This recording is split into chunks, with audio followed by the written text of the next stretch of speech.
کیا کہنا چاہیں گے؟ ٹھیک ہے، ان کی بات یہ بالکل ٹھیک ہے کہ اسٹیبلشمنٹ کو نیوٹرل تو ہونا چاہیے، لیکن ان کے اپنے بیانات میں تضاد ہے۔ دیکھیے بظاہر تو یہ تضاد لگ رہا ہے اس میں، آج بھی انہوں نے اس پہ بات کی ہے اور صحافیوں نے پوچھا ہے کہ آپ نے نیوٹرل کہا ہے، نیوٹرل کا پہلے تو مطلب کچھ اور تھا، اب آپ غیر سیاسی ہونے کی بات کر رہے ہیں۔ تو وہ کہتے ہیں، انہوں نے جو کہا ہے، جو آج مبینہ طور پر باہر بات آئی ہے کہ جی نیوٹرل کا مطلب میرا یہی ہے کہ غیر سیاسی ہو جائے نا، موجودہ اسٹیبلشمنٹ جو ہے، یا کسی کا نام بھی انہوں نے لیا ہے۔ دیکھیں جو حالات ہوتے ہیں نا پولیٹکس کے، اس میں ایک کانٹیکسٹ ہوتا ہے کسی بھی چیز کا۔ اب دیکھیں جب وہ نیوٹرل کی بات کرتے تھے، میر صادق میر جعفر کی باتیں کرتے تھے، اس وقت وہ حکومت سے جا رہے تھے، ووٹ آف نو کانفیڈنس کا زمانہ تھا، پھر اس کے بعد ان سے حکومت چلی بھی گئی، اور اس میں ہم نے دیکھا جس طرح کے بھی حالات رہے ہیں، وہ ایک ریسٹ از دی ہسٹری جو ہے نا، تو اس میں وہ کہتے تھے کہ نیوٹرل جو ہے وہ جانور ہے۔ میرا خیال ہے ان کی فلسفی یہ ہے کہ جب آئین اور قانون کا معاملہ ہو، ملک کے ساتھ کھڑے ہونے کی بات ہو، جب آپ اس وقت نیوٹرل ہو جائیں تو اس کا مطلب ہے کہ وہ غیر سیاسی درست نہیں ہے، وہ سمجھتے ہیں ان کی دانست میں۔ جبکہ اس کانٹیکسٹ میں وہ سمجھتے ہیں کہ جو لوگ حکومت کے ساتھ ہیں، یا حکومت جن لوگوں کی بنیاد کے اوپر کھڑی ہوئی ہے، یا 8 فروری کے الیکشن کے جو نتائج ہیں، جس طرح سے اس میں جس طرح سے تبدیلیاں کی گئی ہیں، یا 47 اور فارم 45 میں جو تبدیلی ہے، ان کو لگتا ہے کہ یہ ایسے نہیں ہو گیا، تو کچھ لوگ ایسے ہیں جو طاقتور ہیں، جن کا ایک بظاہر مبینہ طور پر جو ایک سیاسی کردار ہے، وہ شاید ان کی جماعت کو اس طرح سے اس نے اقتدار کی راہوں سے روکا ہے۔ ظاہر ایک خاص طرح کا معاملہ بھی پیچھے سے چل رہا ہے، وہی کردار جس نے 2018 میں روکا تھا۔ یقیناً پاکستان کی ایک تاریخ تو ہے نا، یہاں NROs بھی ہوتے ہیں، یہاں قیادتیں جو ہیں وہ جلا وطن بھی ہو جاتی ہیں، پھر 10 سال کے معاہدے بھی ہو جاتے ہیں، پاکستان کی ایک تاریخ ہے، پھر لوگ واپس بھی آ جاتے ہیں، پھر اس کے بعد الیکشن کا حصہ بھی بنتے ہیں، پھر حکومتیں بھی بن جاتی ہیں، پھر حکومتیں ٹوٹ بھی جاتی ہیں۔ 2013 میں بھی ہوا، 2008 سے پہلے بھی ہوا،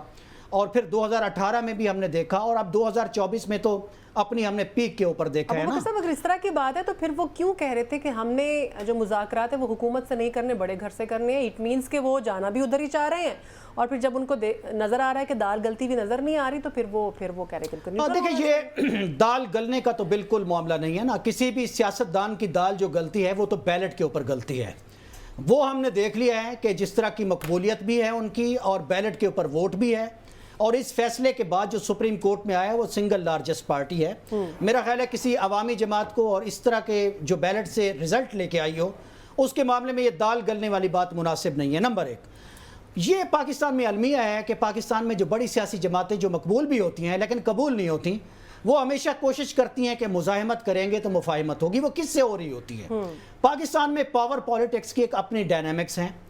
ایک ہے پریگمیٹک رویہ، جب آپ نے اقتدار میں آنا ہوتا ہے تو آپ کو طرح طرح کے سمجھوتے کرنے پڑتے ہیں، اور مذاکرات کے لیے کچھ لوگوں کو منتخب کرنا پڑتا ہے جو گراؤنڈ پہ نہیں ہوتے، پردے کے پیچھے ہوتے ہیں۔ ایک آپ کی گفتگو نیریٹو اور ایک نقطہ نظر آپ کا ووٹوں کے لیے ہوتا ہے، پبلک کے لیے ہوتا ہے، تو یہ بڑی بدقسمتی کی صورتحال ہے۔ دیکھیں ابھی ایسا کچھ ہوا نہیں ہے تو اس کو سمجھوتے کا نام کیسے دے سکتے ہیں؟ چونکہ یہاں نہ جیل سے عمران خان صاحب نکل کے لندن گئے، سن لینا پاکستان کی سیاسی تاریخ تو یہی ہے،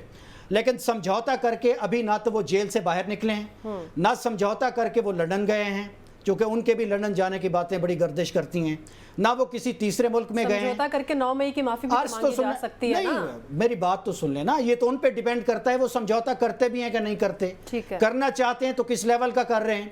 آیا کہ وہ 9 مئی سے شروع ہونا ہے یا اب 8 فروری کے بعد سے شروع ہونا ہے؟ اب ان تفصیلات کا تو ہمیں پتہ نہیں ہے نا، میں اور آپ یا اس وقت جو گفتگو ہو رہی ہے وہ تو خیال کے گھوڑے دوڑائے جا رہے ہیں نا۔ بالکل صحیح ہے۔ تو یہ چیزیں شیپ اپ ہو رہی ہیں، چونکہ جو حکومت کا اچانک رد عمل ہم نے دیکھا ہے کہ سینئر لیول پہ جو وفاقی وزراء ہیں جو جونیئر کیڈرز کے نہیں ہیں، اچانک انہوں نے یہ بات شروع کر دی ہے، چونکہ حکومت نے یہ بات انیشیٹ کی کہ ہم پابندی لگانے جا رہے ہیں۔ ایک دہشت گردی کا ایک منظرنامہ بنایا گیا، پھر ایک ڈیجیٹل دہشت گردی کی بات ہو گئی، پھر اچانک جو بڑے وزراء ہیں وہ کہہ رہے ہیں کہ جی کچھ تبدیلی ہو رہی ہے، ہم بات کرنا چاہتے ہیں، یا نومبر میں الیکشن ہو جائیں گے، کچھ لوگ کہہ رہے ہیں دسمبر میں ہو جائیں گے۔ تو یہ ساری سچویشن بتا رہی ہے کہ شاید کچھ شیپ اپ ہو رہا ہے۔ اب وہ کیا ہو رہا ہے، اس میں سمجھوتے کی نوعیت کیا ہے، سرے سے کچھ ہو بھی رہا ہے یا کچھ نہیں ہو رہا، اس میں تو ابھی کوئی حتمی رائے تو نہیں قائم کی جا سکتی، لیکن سیاسی منظرنامہ بتا رہا ہے کہ یہ سچویشن زیادہ دیر ایسی رہے گی نہیں، چینج ہو رہی ہے چونکہ جو آج دیکھیں جو گفتگو آج وزیر خزانہ نے کی ہے جی جی اکانومی کے فرنٹ کے اوپر، بالکل اس کا مطلب ہے کہ یہ حکومت اس طرح سے تو ٹیک آف نہیں کر رہی جس طرح میری اور آپ کی اور عوام کی توقع ہے. یہ ٹیک اپ نہیں کرے گی تو پھر کوئی سمجھوتا ہوگا نہیں. انہوں نے کچھ اشاریے بتائے ہیں، کچھ چیزیں بہتر ہو بھی سکتی ہیں. اللہ کرے.